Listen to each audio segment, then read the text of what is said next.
mo rí àsíá Nàìjíríà pọ́n kanlẹ̀ fún ẹ̀jẹ̀. Olúwa àwọn ọmọ ogun sọ fún mi pé ọdún yẹn bí a bá gbàdúrà dáadáa pé ọdún yẹn ìtàjẹ̀sílẹ̀ tí ó sórú rẹ̀ rí yóò wà ní Nàìjíríà.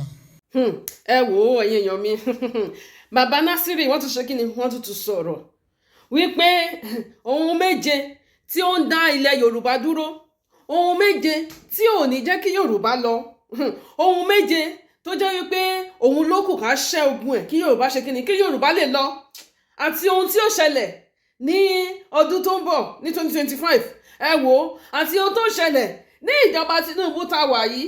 In fact ẹ wò ó lágbára, mẹ́sẹ̀jì yẹn ṣe kí ni ó lágbára gidi gan ni, ẹ wá lọ gbọ́ ọ. Ogun méje tí ilẹ̀ Yorùbá ò bá ṣẹ́ tí ilẹ̀ Yorùbá ò ní lójútùú ẹ kọ́lẹ̀. Ogun méje tí ilẹ̀ Yorùbá ò bá ṣẹ́ tí ilẹ̀ Yorùbá ò ní lè gbòmìnira, wọn ò dẹ̀ ní lè lọ anywhere. Hallelujah. Ẹ̀gbọ́n tí mo sọ yìí, ogun mélòó ni mo pè é? Ogun méje tí ilẹ̀ Yorùbá ò bá ti ṣẹ́ wọn ò ní lè gbòmìnira, wọn ò dẹ̀ ní ibì kankan lọ. Ogun àkọ́kọ́, ogun ẹ̀sìn. Ogun kí mo pè é o? Ogun ẹ̀sìn.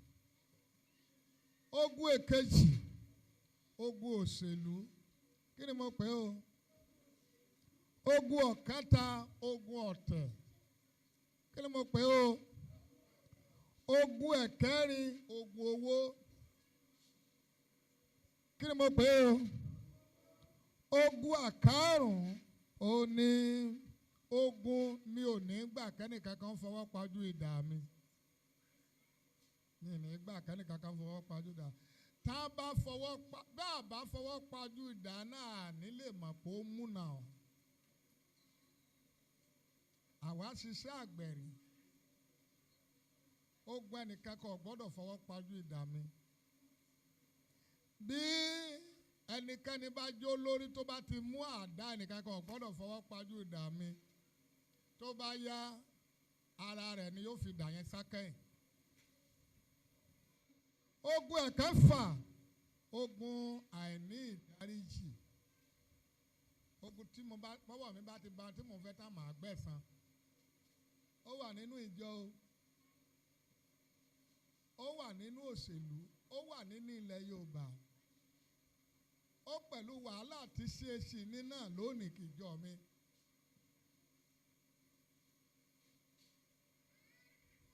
Ogun èkeje ó ní ogun ọ̀tẹ̀. Ogun mo ti dákọ̀ ogun ilẹ̀ dídà, ogun ọ̀dàlẹ̀. Nígbà tí ilẹ̀ Yorùbá ń jẹ́lẹ̀ Yorùbá, ìta bá ti jọ sọ kò yẹ mọ́. Dáhùn àwọn nǹkan tí àwọn ọmọ Ọlọ́run béèrè lọ́wọ́ mi. Èkíní nípa ọ̀rọ̀ ìlú Ògbómọ̀ṣọ́ tí ń lọ lọ́wọ́lọ́wọ́. Mo fẹ́ béèrè ìbéèrè kan lọ́wọ́ gbogbo ẹ̀yin àyànfẹ́. Ṣé ó wà nínú, mo dẹ̀ fẹ́ béèrè lọ́wọ́ gbogbo ọmọ Ògbómọ̀ṣọ́ kárí ayé àtẹ̀yìn tẹ́ ẹ gbọ́ mi àti ọba Ghandi Ọláoyè. Ṣé ó wà nínú ilẹ̀ Yorùbá, ó wà ní òfin Nàìjíríà, òfin ilẹ̀ Yorùbá, òfin ìlú Ògbómọ̀ṣọ́ wípé ọba ni yóò máa fi olórí ẹ̀sìn jẹ? Ṣé ẹ ti gbọ́ bẹ́ẹ̀ rí? Ṣé ẹ gbọ́ bẹ́ẹ̀ rí?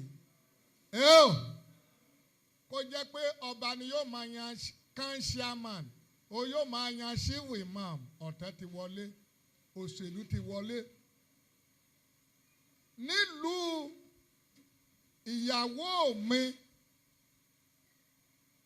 mo rí ọba, mo rí ẹni tó gbé ọba lọ ilé ẹjọ́ tí ọba dẹ̀ ní pé ẹ lọ withdraw case yẹn wá pọ̀rọ̀ ilé ní kóòtù. Wọ́n dẹ̀ lọ fi ilé ṣe kíní o, wọ́n fi parí ẹ̀. irú ọba bẹ́ẹ̀ ló yọ ní Gando yọ ṣe ní Ògbómọ̀ṣọ́.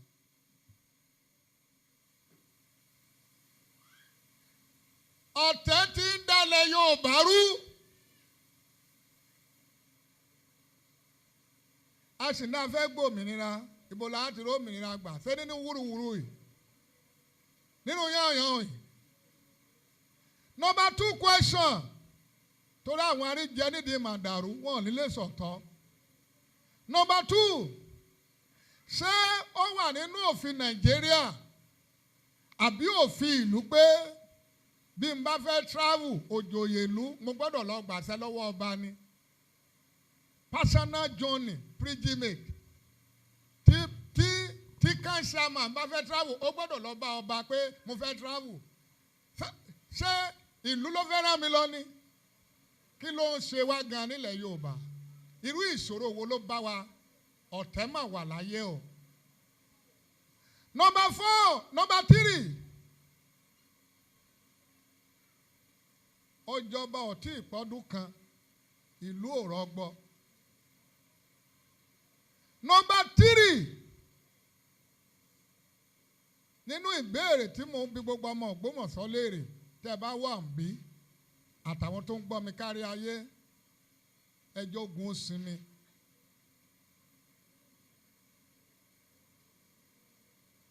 Ṣé bàbá mi Adébóyè ló fi Gandhi jọba fisikálì lórí mẹ́díà káàkiri yàtọ̀ sí àwọn ìlú òun ló fi sórí aga nítẹ̀mí? Ṣé nínú gbogbo àwọn pásítọ̀ bàbá Adébóyè sáàrẹ́ ni tó gbé lọ lẹ́jọ́? Bàbá tó wà ní ṣọ́ọ̀ṣì tó tóbi jù ìlú Yọ̀mádé ó fojú bàbá rí lórí mẹ́díà káàkiri ní sílò ọdún yìí olùkọ́mínà ní oṣù yìí ó wá sí camp ó bá bàbá jẹ olùkọ́mínà. Kí ló dé tí bàbá ò lè? Tá a bá jà sáà kí n parí ẹ̀ ni. Èwo ni kọ́ba kan má ti kú ká máa ṣe kíni ká máa fì mí jẹ. Ọ̀tẹ̀ ti wọlé. Ọ̀tẹ̀ ti ṣe kíni o? Ó ti wọlé. Ní ìtẹ̀síwájú ṣèbí Gandhi ṣèbí pásítọ̀ ni.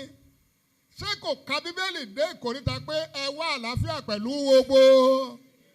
Ṣé kò ká nínú Bíbélì pé ẹ bọ́ ta rẹ̀rẹ̀? Ṣé kò ká nínú Bíbélì pé bí ọ̀nà ènìyàn bá wu Ọlọ́run yóò máa bọ́ ta rẹ̀ gbé ní à? Ṣé wọ́n ní kó rọ ọ̀tá lóyè ni? Ẹni dáa fún gbogbo àwọn tó ń sàléjì kílẹ̀ Yorùbá máa bàjẹ́ gbogbo àwọn tí ń jẹ nídìí màdàrú.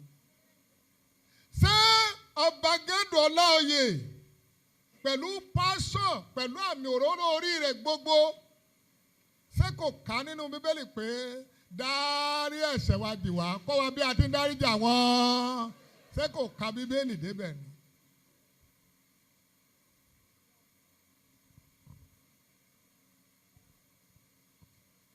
Ogun àìnídáríjì, ogun àti ẹ̀mí ìgbẹ̀san. I'm sorry to say this. Ìmáàmù tí òun àtọba jọ ń jà ó yẹ kí ó lọ ronú kó tún àkókò àtìgbà rẹ̀ ṣe. Ká pe wèrè lọ́kọ ìyàwó kó já ṣe kí ni ká ràn kó lọ ọ̀dọ̀ kábíyèsí sọ́rí ká dẹ̀ máa tún ìlú ṣe lọ. Ẹnìkan ṣoṣo olórí burúkú tó wà láàárín àwọn mẹ́tẹ̀ẹ̀ta ọmọ máṣàfàní tó wà nù wọn lẹni tá a fi ń joyè èyí tó lóun jẹ́ ìmáàmù tuntun nínú ààfin yẹn máṣàfàní èèyàn ni àti gbogbo àwọn tó tì wọ́n lẹ́yìn láti dà ló Ògbómọ̀ṣọ́ nílẹ̀ Yorùbá. Tó bá ti rí ẹni tí gboyè ẹnìkejì rẹ̀ láì kú bàbá tún yẹn àdàlúrú ni.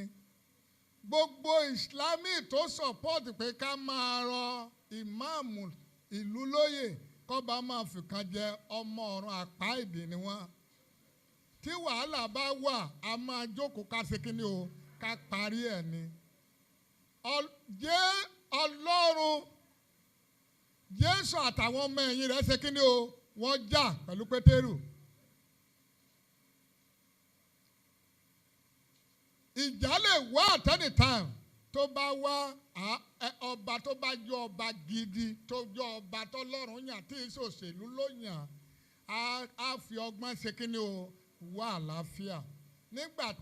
Nígbà tí wọ́n fi ìbẹ̀rẹ̀ ọba wọn ṣe ìjà yìí ní ìsìn báyìí ta ni yóò mọ òun fúnra rẹ̀ kí Gandhi ta ló sọ pé ọjọ́ ọ̀la wọn ò tí ì lè yọ ní ipò pẹ̀lú bó ṣèlú ṣe ń lọ yìí. Take note ìyẹn ní tí gbogbo ọmọ ìlú Ògbómọ̀ṣọ́ tá a bá fẹ́ ká gbọ́ mi.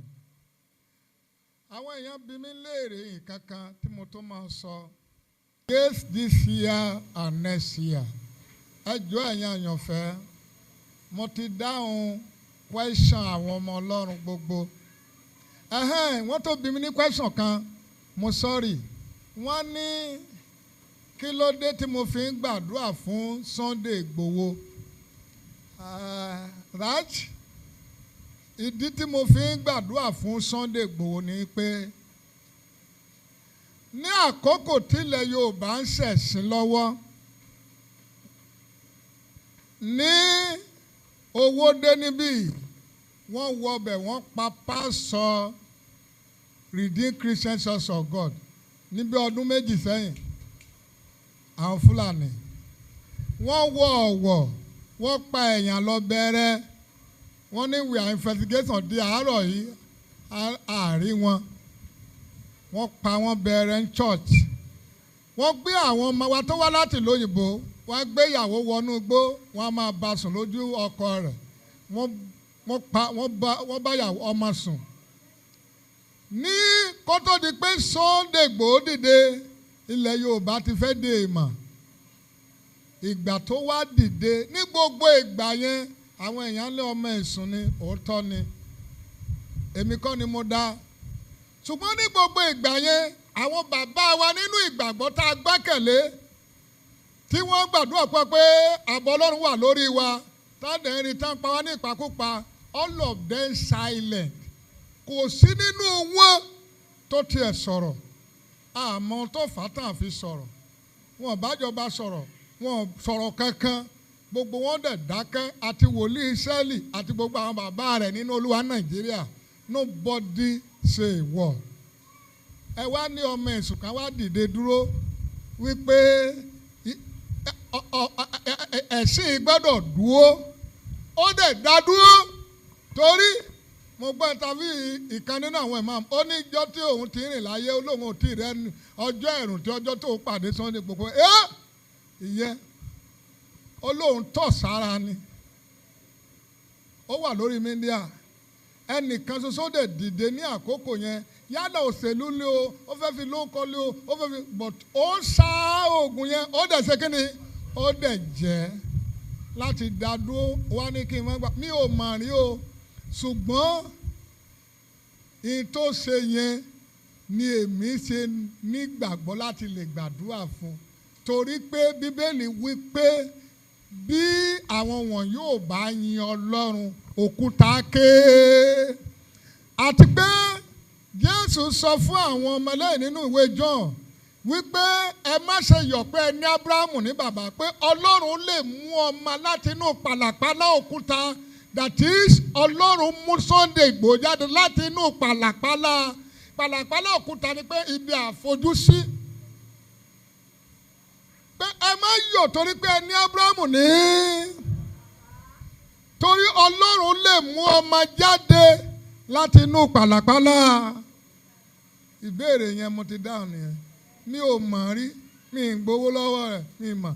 Ṣùgbọ́n pé ó dá ẹ̀sìn ilẹ̀ Yorùbá dúró. Thank you. Baba, ẹsẹ̀ yẹn, ẹ pàtó fún Jésù. Finally, ẹ gbọ́ ohùn Olúwa Ọlọ́run àwọn ọmọ ogun gbogbo ẹ̀yin ọmọ Ọlọ́run ọdún 2025. Olúwa sọ fún mi pé ẹ gbọ́ dáadáa ọdún 2025. Olúwa sọ fún mi wípé yóò jẹ́ ọdún májẹ̀mú tuntun fún àwọn àyànfẹ́. Mo rí ní ojú ọ̀run wọn kọ New Covenant, New Covenant, New Covenant. Ọdún 2025 yóò jẹ́ ọdún májẹ̀mú tuntun. Mi ò mọ tó fẹ́ ṣẹlẹ̀, bóyá ìjọba fẹ́ yí padà o, bóyá orílẹ̀-èdè o, ṣùgbọ́n Olúwa mo rí ní ọ̀run pé wọ́n kọ́ ọdún májẹ̀mú tuntun fún àwọn àyànfẹ́. Number 2, ọdún 2025 mo rí àsíá Nàìjíríà pọ́n kanlẹ̀ fún ẹ̀jẹ̀. Olúwa àwọn ọmọ ogun sọ fún mi pé ọdún yẹn bí a bá gbàdúrà dáadáa pé ọdún yẹn ìtàjẹ̀sílẹ̀ tí ó sórú rẹ̀ rí yóò wà ní Nàìjíríà. Olúwa kí ni ó wàá ṣe ọ̀nà àbáyọ torí àwọn àyànfẹ́? Olúwa ní tó bá ti di gbogbo on the 30 oṣù yìí sí on the 1 of October kára àsíá Nàìjíríà ní gbogbo igun mẹ́rin ayé ibi táwọn ọmọ Nàìjíríà bá wà ká fi gbàdúrà. Wọ́n lè san ní ibi mẹ́ta kí wọ́n tú pé ọ̀rọ̀ Nàìjíríà dojúrú, Olúwa dá sí. Àwa máa ṣe tiwa ń bí ní September 30 stroke on the 1. Màá dẹ̀ pín àsíá yẹn fún gbogbo wa tá a bá wà ń bí lọ́jọ́ yẹn ká mú lọlé. Tó bá ti tó di December 31 stroke on the 1 ká tó ṣe sẹ́yìn. Tó bá ti di April 30 March 31 sí April ká ṣe sẹ́yìn. Ní ẹ̀mẹ́ta yẹn pé òun máa ká ìtàjẹ̀sílẹ̀ yẹn òun á ká dànù pé àṣírí tóun fẹ́ sọ fún mi nìyẹn. Ẹ pàtó fún Jésù. Nítorí pé ẹ ní àsọtẹ́lẹ̀ bí ìran tó bá ti lọ́nà àbáyọ ó bẹ́tà kí wòlíì ó má ṣe kíni kó má sọ. Number 3, ẹ gbọ́ dáadáa, mo rí àwòrán bàbá wa Tinubu ààrẹ Nàìjíríà lọ́wọ́lọ́wọ́ pẹ̀lú àwòrán olóògbé Abacha lójú ọ̀run. Wọ́n wá papọ̀, òjò wá ń rọ̀ lórí ẹ̀, òjò tó rọ̀ lórí ẹ̀ yẹn gbogbo ẹ̀ wá ń gbóná, ó wá ń dàbí ẹ̀gún lára àwọn èèyàn. Olúwa kí ni ìtumọ̀ ohun tí mo rí? Ọba àwọn bá sọ fún mi pé tẹ́ ẹ̀ bá gbàdúrà dáadáa ìjọba Tinubu máa le ju ti Abacha lọ.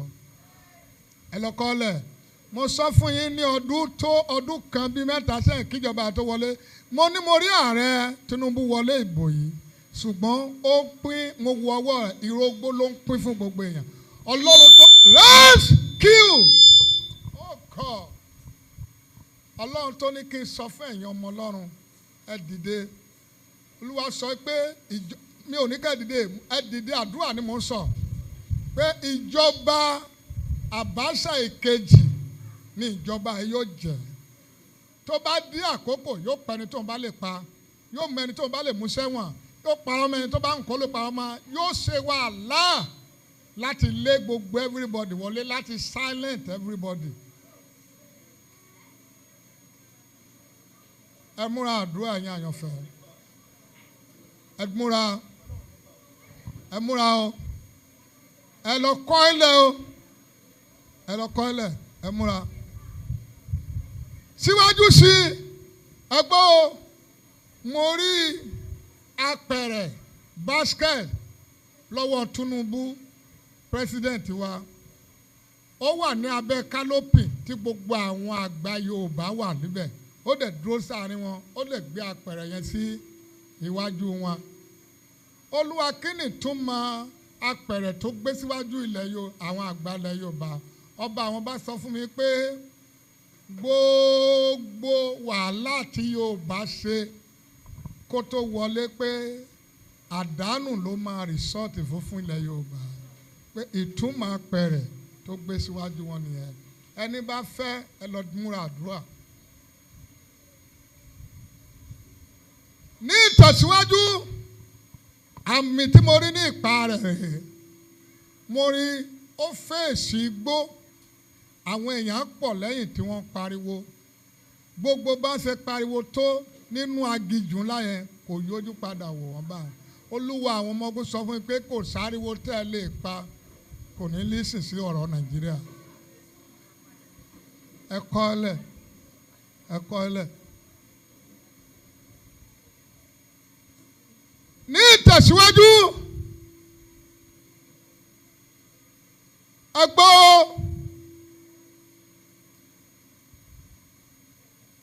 mo tún rí ó wà ní secretariat bíi local government níbẹ̀, ó wà ní secretariat yẹn.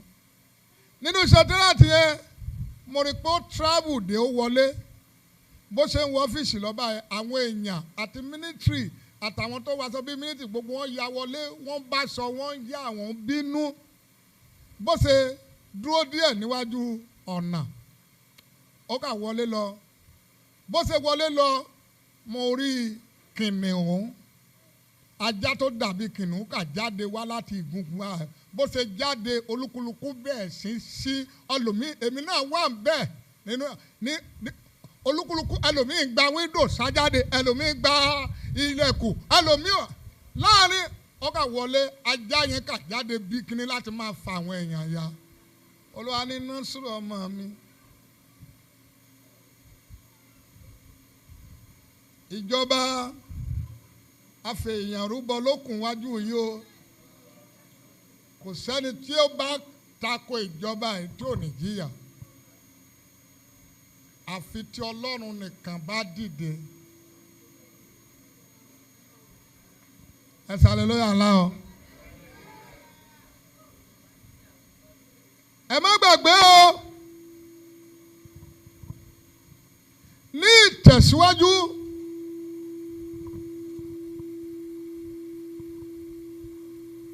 mo rí amen mo rí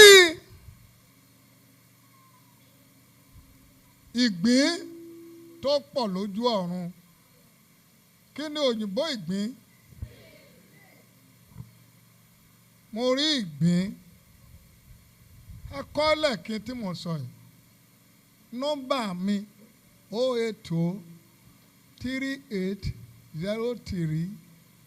08038030562. My name remain the same. Iṣẹ́ ìnáṣẹ́ Olúwagbémidìde. Nọ́mbà ní ìtẹ̀síwájú ẹ kọ́lẹ̀ kí n tí mo sọ yìí. Ìran búburú ò ní ṣe lórílẹ̀‐èdè yìí o. Mo rí ìgbín ó pọ̀n lójú ọ̀run. Nínú ìgbín yẹn Olúwa kí leléyìí, wọ́n wá kọ́ lára ìgbín yẹn 2025. Olúwa sọ pé nǹkan máa falẹ̀, ó fẹ́ wọlẹ̀ fún àwọn èèyàn lágbára Ọlọ́run. Ní October 1 ẹ bá mi lọ wá ìgbín, ẹ rán mi létí, mo máa bà májẹ̀mú yẹn jẹ́ lórí òkè. Ní October 1 yẹn ẹ bá mi rán mi létí, ìjọba kí mo máa fi gbà á ọ̀kẹ́ ìpàdé Olúwàgbèjà bíi amọ̀sù tó ń bọ̀, màá béèrè àkókò oníkìlò màá lò ní àyà ọjọ́ òní lóṣù tó ń bọ̀. Gbogbo ogun amúkan falẹ̀ fún wa ní ọdún tó ń bọ̀ yìí Olúwa yóò dáná sun. Pé ogun ìfàsẹ́yìn, wọ́n fẹ́ májẹ̀mú ìfàsẹ́yìn wà nínú ọdún yẹn, a sì gbẹ́dọ̀ bàjẹ́. Mo sọ fún wa, mo ní ìlú Kano, ìlú Kaduna, ìlú Port Harcourt ní àjọ̀dún Olúwàgbèjà abiyamọ ní June. Mo ní wàhálà tí yóò ṣẹlẹ̀ bẹ́ẹ̀ tágbàáyé yóò gbọ́, mo ní ó máa wà wájú wọn, béèrè ni. Ní ìtẹ̀síwájú ẹ jọ̀ọ́ ẹ má gbàgbé, mo rí eṣin tó ń fò káàkiri, ẹ pàtẹ́wọ́ fún Jésù. Mo rí eṣin tó ń fò káàkiri tó ń bà láwọn èèyàn, bó bá ti bà láwọn èèyàn wọ́n á máa bì. Kí ni ìtumọ̀ kéèyàn bì? Kéèyàn vomit, wọ́n á máa bì. Wọ́n fẹ́ gbé àìsàn kan jáde o lákòókò iṣẹ́ ọdún tó ń bọ̀ tó máa líìdì pé kí èèyàn máa ṣe kíni kó máa bì. Sáìnì tó máa mú dání nìyẹn. Ṣùgbọ́n láàárọ̀ yìí ogun yẹn ṣẹ́ fún wa. Ó ṣẹ́ fún wa o. Ó ṣẹ́ fórílẹ̀-èdè. Ó ṣẹ́ fórílẹ̀-èdè.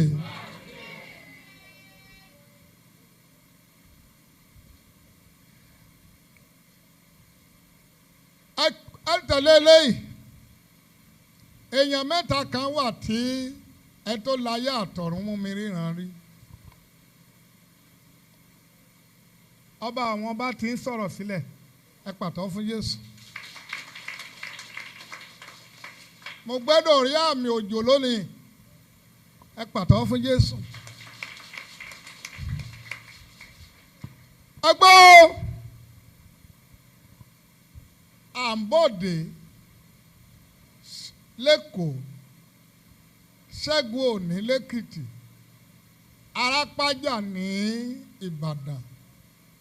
Ẹgbọ́n kankan tí mo rí sí wọn nínú àdúrà mi o. Mo rí pé wọ́n tún celebrate Ṣẹ́gun Òní. Ẹ má gbàgbé ti Sànúsí tí mo sọ o. Tí ò bá kú, ọjọ́ kan ti tún wà níwájú ẹ̀. Bóyá gómìnà ni o, bóyá náṣánà ni o, bóyá ọjọ́ kan wà wájú ẹ̀. Olúwa ló ń fẹ́ dá àánú padà fún. Àǹbọ̀dé mo rí pé wọ́n tún wọ̀ ọ́ ní aṣọ táwọn èèyàn tún celebrate ẹ̀. Mo rí Arápájà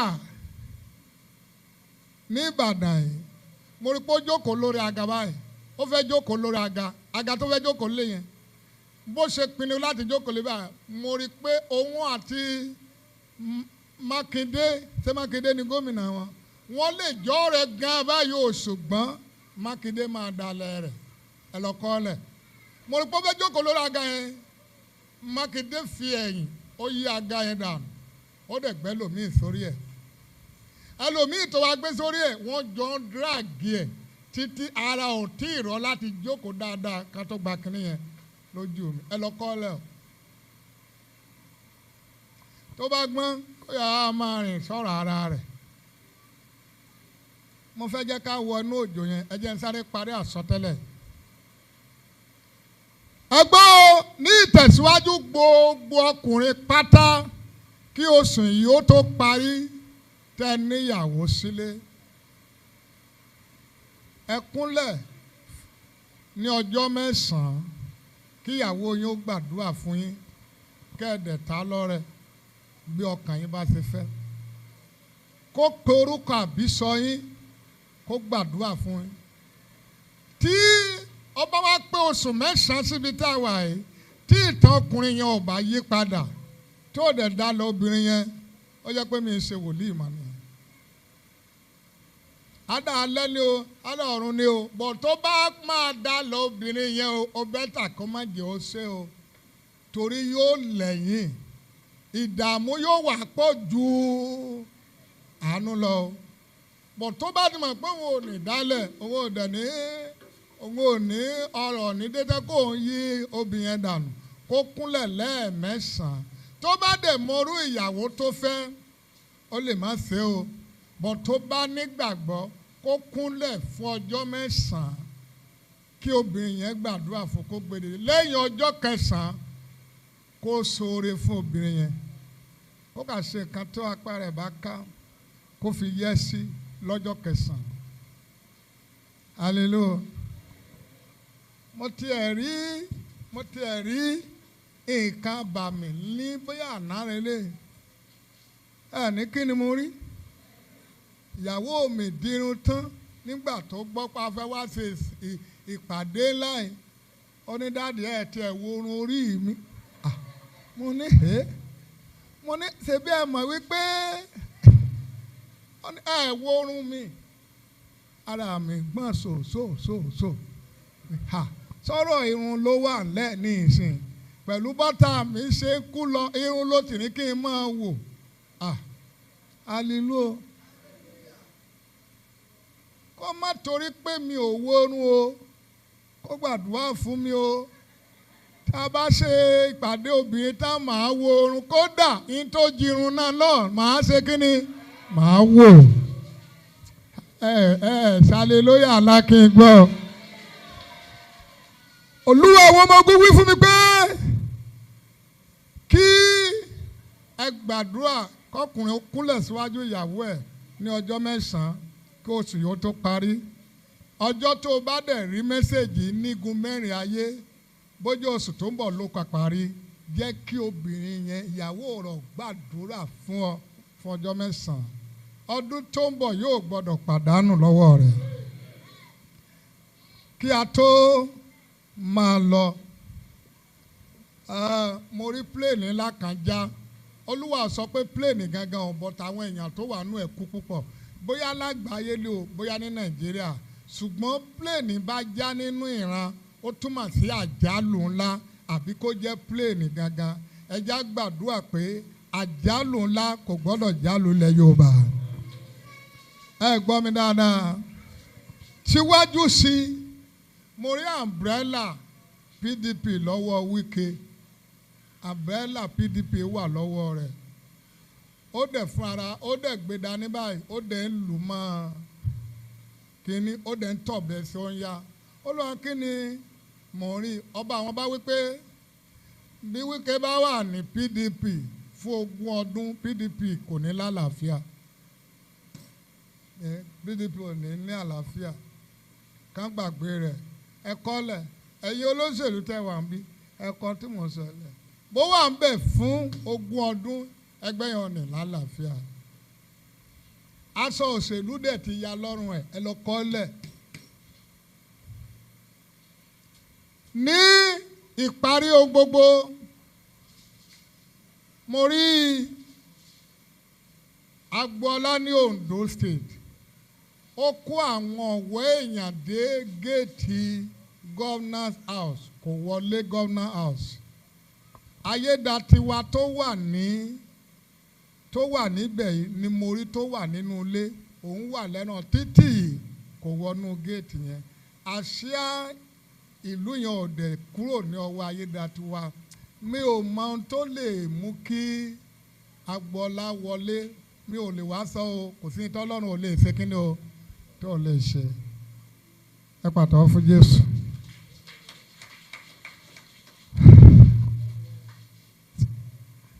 Ta ló gbọ́ ohun tí mo sọ yìí ní ìparí o hallelujah hallelujah ní ìparí ẹ kọ sílẹ̀ gbogbo àwọn ọmọ Èkìtì tá a wà ń bí mo rí àpótí ìdìbò tí wọ́n ya ẹgbẹ́ PDP sí lọ́wọ́ Fáyọ̀sé ó wá gbé àpótí ìdìbò yẹn lọ sí ẹgbẹ́ míì ó wá gba owó Olúwa sọ pé 20 ọdún lẹ́kìtì tí wọ́n bá rógun Fáyọ̀sé ṣẹ́ yóò máa fi ẹgbẹ́ yẹn ṣòwò ni ó máa fi gbowó. ẹ kọ́ ohun tí mo fẹ́ sọ yìí lẹ́ o. mo rí aṣọ EFCC ní ọrùn olórí INEC Nàìjíríà kí lorúkọ ọ̀gá ní chairman INEC Nàìjíríà kí lorúkọ rẹ̀ Yakubu olúwa àwọn ọmọ ogun sọ pé ó sì máa ṣe kéèsì tó lágbára tí gbogbo pípà máa gbé ẹlọ́kọ́lẹ̀ ó sáìnì ìwé kan lórílẹ̀‐èdè yìí nípa ẹ̀ kò dẹ̀ sí ẹ̀lẹ́sàn tán lè ṣe ní ìgbà tiẹ̀ tó lè ní àṣeyọrí kankan lọ́kọ́lẹ̀ ṣùgbọ́n ó pín gbẹ̀ olúwa àwọn ọmọ ogun sọ pé yóò ṣẹ̀sìn kẹ́yìn ni ẹlọ́kọ́lẹ̀ ló ṣẹ̀ṣẹ̀ kẹ́yìn. Ẹ̀yin àyànfẹ́, ẹ̀yin àyànfẹ́ o, kí a tó parí lónìí, ẹ gbọ́ ohun tí mo fẹ́ sọ yìí. Mo sọ fún wa ní òrun, ẹ sọ fún ọmọ yẹn kó kúrò lẹ́nu ọ̀nà kó wọlé. Ẹ̀yin àyànfẹ́, ẹ má gbàgbé, ṣé ẹ mọ̀ pé mo sọ fún wa wípé nọ́mbà mi mo ní 08038030562. Orúkọ mi iṣẹ́ ìnásírì Olúwagbémidìde. Ẹ má gbàgbé, ẹ gbọ́ o, mo rí tẹlifíṣàn lójú ọ̀run o táwọn ọlọ́pàá arrest, tẹlifíṣàn táwọn bẹ̀rẹ̀ sí arrest ẹ̀. Ọlọ́run àwọn ọmọ ogun sọ fún mi pé ìjọba kan yóò dìde lọ́la, gbogbo àwa tá a sọ̀sọ́kúsọ lórí mídíà yóò máa arrest wa. Alẹ́kọ́lẹ̀ pé kì í ṣe tẹlifíṣàn ni mo rí o, pé gbogbo àwa tí a fi mídíà tá a fi ń ṣe ohun tó ń wà, including àwa wòlíì, a máa wọlé olúkálukú lọ. Sójú rẹ lélẹ̀ ọ̀nìbẹ̀ni, ṣé wọ́n ló sọ̀rọ̀ yìí ọ̀nìbẹ̀ni, ṣe ọ̀ya ọ̀gbàlọ́pàá yá. Ẹ lọ kọ́lẹ̀ o, Olúwa ní Násùrù máa sọ ohun tí ó sọ o. Násùrù máa sọ ohun tí ó sọ láti àkókò, mo wá fi àṣírí ọ̀la hàn ọ́. Tẹlifíṣàn tó rí tán kò yìí kì í ṣe tẹlifíṣàn gbogbo ẹ̀yin tí ẹ jẹ́ tẹ̀ sọ lórí mídíà. Ìjọba kan ń bọ̀ wájú yín, gbogbo ibi ẹ bá ti fẹnu kọ wọ́n máa pìkì ní ìkankan. Láti bẹ́ẹ̀ látòní ní ìsìn màá máa pa òwe ní ọ̀pọ̀lọpọ̀ ọ̀rọ̀ mi ni mẹ́rin máa sọjú ọbẹ̀ ní kò mi ìfẹ́ lọ sẹ́ẹ̀lì. Lóòótọ́ Pétérù lọ o, Pọ́ọ̀lù lọ, èmi ì ṣe Pọ́ọ̀lù. Ẹ fẹ́ lọ sẹ́ẹ̀lì àpàpàǹdodo. Ṣọ́ọ̀ṣì yóò tóbi mẹ́ni lọ́ọ̀yà tí ó gbà mí. Pẹ̀lú tí mo ti gbọ́ yìí, ẹ yà tètè bì káfara mi ní ìsìn.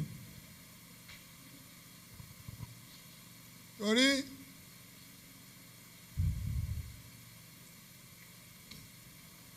ogun àìgbọ́tẹ́lẹ̀ kì í ṣe kíni o.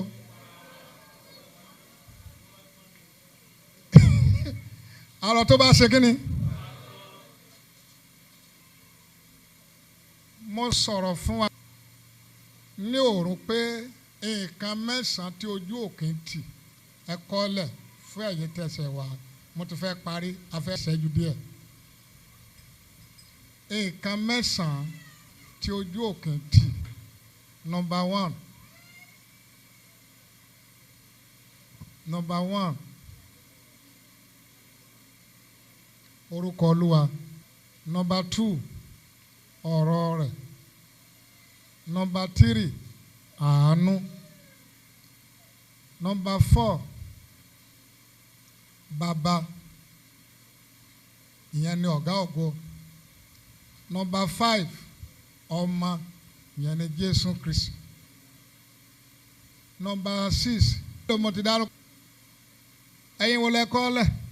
Mélòó mo ti dárúkọ? Ṣé mẹ́fà làbí méje? Another one. Àṣẹ ọ̀gá ògo.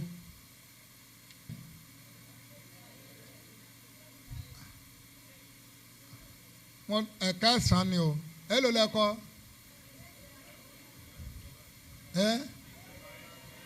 Ẹ̀kẹsàn, ẹ̀kẹjọ, májẹ̀mú Ọlọ́run. Ẹ̀kẹsàn, àdúrà. Ó di mélòó nìyẹn? Nǹkan mẹ́sàn-án yẹn ojú òkè tì. Ojú yìí tì nǹkan mẹ́sàn-án yẹn. Tí o bá ti gbàlejò rẹ̀, ó lè rò pé kò wọ́ọ̀kì ní ìsìn. Ó rìsáàvù ẹni ojú yìí ti láéláé. ojú lè ti èèyàn ojú lè ti bọ́tí nǹkan mẹ́sàn-án yẹn àdìtú ni ojú òkè tì. kí tó parí ọ̀rọ̀ mi àti iṣẹ́ ìránṣẹ́ mi fún gbogbo ẹ̀yin àyànfẹ́ èyí tó kù lọ́dún yìí wọ́n sì wà níwájú Christianity àyànfẹ́ ńlá kan sì ń lọ mí máa dúrà tá a lè gbà àfi tá àánú bá ṣe kí ni o tó bá sọ̀rọ̀ bóyá nínú ẹgbẹ́ olórin ni o tọ́lá nínú àwọn bàbá wa ni o ta ló tẹ̀ mọ́ bóyá èmi náà tí mò ń sọ̀rọ̀ ṣùgbọ́n mo gbàdúrà lórúkọ Jésù àánú yóò kà àánú yóò kà ẹ sàmì dáadáa àánú máa kà ẹ sàmì dáadáa àánú máa kà mi ò gbọ́ àmì ẹ àánú máa kà.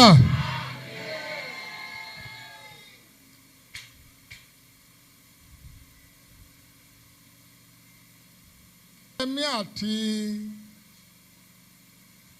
àti gómìnà tó wà lẹ́kìtì Oyèbánjí tábà gbàdúrà dáadáa wàhálà ò ní pẹ́ bẹ́ láàrin wọn ẹ lọ kọ́lẹ̀ o àlá ò ní pẹ́ bẹ́ o. agbọ́ ọ̀kan méjì yìí kí n tó round up. One, láti ọjọ́